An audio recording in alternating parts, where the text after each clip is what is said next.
Now joining us, Talia Fuentes. She's running in Arizona's 9th district. That was me saying hi. Hi. This used to be Kyrsten Sinema's seat, so I'm thrilled that she's not there anymore. Me too. Yeah. So Kyrsten Sinema, if you don't know her, is particularly troubling because she came in looking like a progressive and turned corporate so quick. So it was deeply troubling what happened there. And so, but now this is a very blue district. They voted for Hillary Clinton by 16 points. Yep. So a Democrat is very likely to win this seat. Kyrsten Sinema is going to run for the Senate, but she will lose in a primary to a progressive in that race. A progressive that we interviewed here earlier. You should check it out on youtube.com/tytpolitics. Anyways, so that leaves you and one other person? Yep. Now, who is the other person on the Democratic primary? He is pretty much everything that you hate about politicians. He's that ladder climbing corporate sellout. He says and what sucks is he says he's a progressive. He touts himself and he pretty much takes credit for a lot of other people's doings and then wastes a lot of money while doing it. Pretty much. No, a politician who takes credit for what other people do and wastes money? Can't say it ain't so. Exactly, and it's kind of heartbreaking, but what's great about it is in 2016, because I worked so hard, I actually won the Democratic nomination in CD5, which was the most conservative district in the country. Turned out Democratic voters by record numbers, more than they'd seen in years. And I showed them how hard I can work, and now I'm going for their territory, and they don't like it. But yeah. I worked hard enough to when they CD9 opened, they thought that there would be at least 4 Democrats that stepped up to fight for this seat. And that kind of the exact opposite happened. It's me and my opponent who is really what we don't want in Washington. That person that's willing, he's shown repeatedly that he's willing to side with the establishment, with the corporate interests, and not with the people. Those of us, I mean, I'm a paycheck to paycheck working class mother and a scientist. So it's like very, very different backgrounds. So Talia, I can tell that you're a real person. I appreciate that. Yeah, and so it's a funny thing to say, but with politicians, a lot of times they come in talking super smooth, and then I think, watch your wallet, yeah, right? And because wealth is about to get redistributed, and it ain't to you. Right. So you ran a tattoo studio?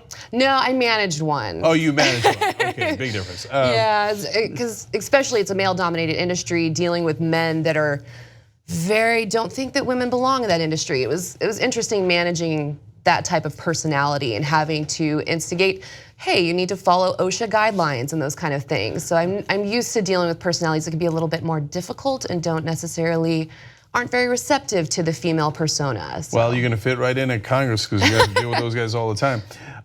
You did a lot of things that are outside the box. You're an applied biologist, but you also worked at a sports tech company? Yeah, I do that now. That's actually why I'm able to be involved in politics, because I work from home, capturing game footage for the NBA, NCAA, NHL, and MLB. Nothing that's that major. Honestly, I just push buttons on a computer. But my science background, I've done a lot of service work. I've done wildlife conservation in South Africa. I've helped spay neuter dogs in Nicaragua. My first time representing the US was 2003 in China. I was one of the first Americans to march in the Plum Bloom Festival. I'm a big music nerd as well, sang in punk rock bands for 15 years, so. Here comes Talia. Okay, so I have a nickname for you, by the way. Oh, okay. I'm ready to hear it. It's a very simple one. It's America. Okay, and I'll tell you why. Not just because you have this great background, but when we break down your ethnicity, get a load of this. Okay, she did 23andMe, so this is official. Yep. So it must be true. She's part Native American, part African, part Ashkenazi Jew. She is also, her line stretches back to Pennsylvania's first governor, and she's hails from German Mexican immigrants. Yep. Hence, I present to you America. I don't know that, I'm not sure you missed anyone. Well, that's what's crazy, honestly, is like I come from such a diverse background, and I have one side of my family that I know tons about, that I can stretch back to the foundings of our country. They were actually the Quaker delegation that fought against slavery.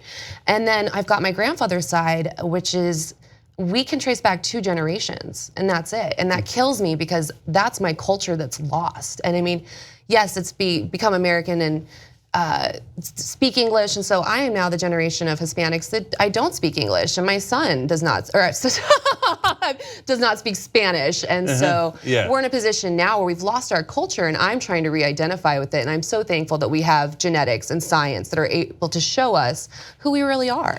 A Democrat that's also pro-science, I like that as well. Yeah, and it's trippy, right? Because you're German. Right? You're Latina, but you're also German, and you're also Native American, and you're also African, and you're also Jewish, and I love this country. Okay, so how are you going to beat the guy that is the darling of the Democratic Party in your district? Yes, we are going to beat him with people power and being real and the most transparent campaign ever. We're really focusing on YouTube, which I know that you're a big fan of, and bringing that to the people, showing them everything that I'm doing. And I showed in 2016 that you can do a lot without having a lot. We raised about $18,000. And what's funny is when I say that to my friends living paycheck to paycheck, they're like, oh my gosh, that is a huge amount of money. When you say that to establishment corporate Democrats, they're like, $18,000. It's like nothing to them. But I also showed I had an endorsed campaign by the Arizona Republic, which is a huge paper. And like I said, we had record numbers, and that was purely by having personality and people.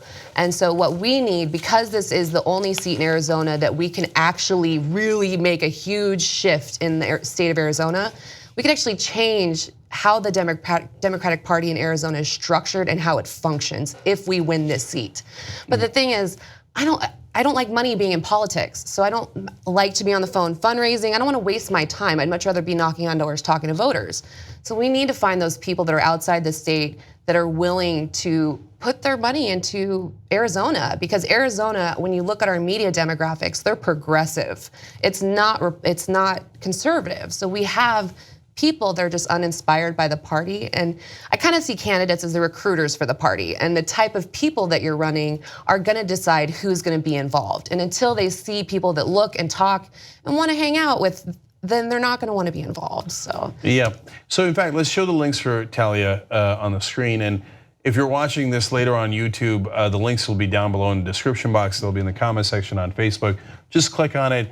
Volunteer if you're in Arizona's 9th district or anywhere in Arizona, and donate anywhere in the country. So that's the only way that you could beat corporate Democrats, if you guys get involved. So Talia, let's go through the issues. You said you were for money out of politics. Are you for an amendment to overturn Citizens United? Oh, of course. I'm actually for a clean elections program. We have something really fortunate in Arizona at our state legislature level, that it's a clean elections program. If you go and collect about $255 contributions, then you get access to funds that then supply for your campaign.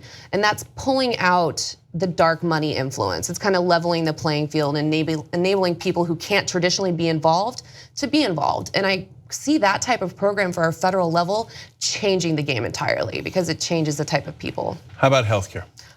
Medicare for all the way. Minimum wage?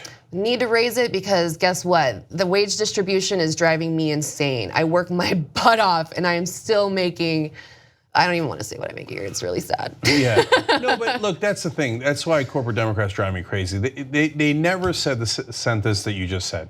We're working our butt off. And when's the last time you heard it, like a corporate establishment Democratic candidate say, I'm working my butt off and I'm barely making enough? Yeah. Because they're all millionaires, right? And they know millionaires, and that's why the Democratic Party loves them, because they could raise money. It's so frustrating.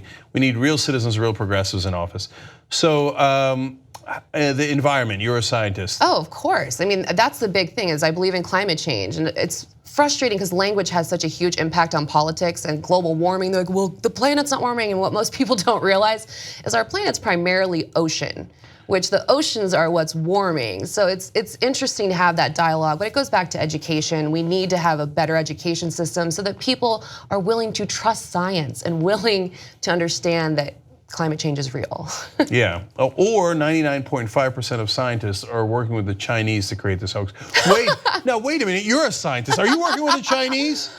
Don't tell them. Okay, if you were working with the Chinese to create the hoax, you probably would be getting paid more. Oh my gosh, right? Yeah, no, I would not be living in a little 2-bedroom apartment with my son and my dog and cat. Well, you're in Arizona. Trust me, nobody in LA is living in a 2-bedroom apartment. Oh yeah, I heard that. Your rents are insane. Yes, indeed. All right, one last policy question for you. Wars, for or against? I am against. I think that we can have a lot more dialogue. I think that our defense budget is entirely bloated and that money could be used to benefit the American people in a way that we need. The people are suffering at the bottom of the totem pole and they need that influx, and we can change it. All right, and is it true that you went a couple rounds on American Idol? Is it really true? Yes, I got my golden ticket. Yes, I did. So you went to Hollywood? You did the whole thing? No, see that's the thing. You're in TV, you know it's not exactly how they portray it. It's you go through multiple rounds dealing with producers and all those kind of things. But I was in San Francisco and it was fun. I made some great friends through the experience. So that's, and I learned a lot about myself. Honestly, that's where I learned. It's like, okay, the music industry in Hollywood may be really fake and flawed, but that's what made me want to change things in politics, was understanding kind of how media really impacts everything and bringing that into the equation to help benefit progressives. All right, Talia America Fuentes, thank you for joining us at Rebel Headquarters. And if you want to help Talia, the links are down below. Thank you. A real person, a real progressive, a real scientist. Thank you for joining us. Yeah, I appreciate you so much. Thank you.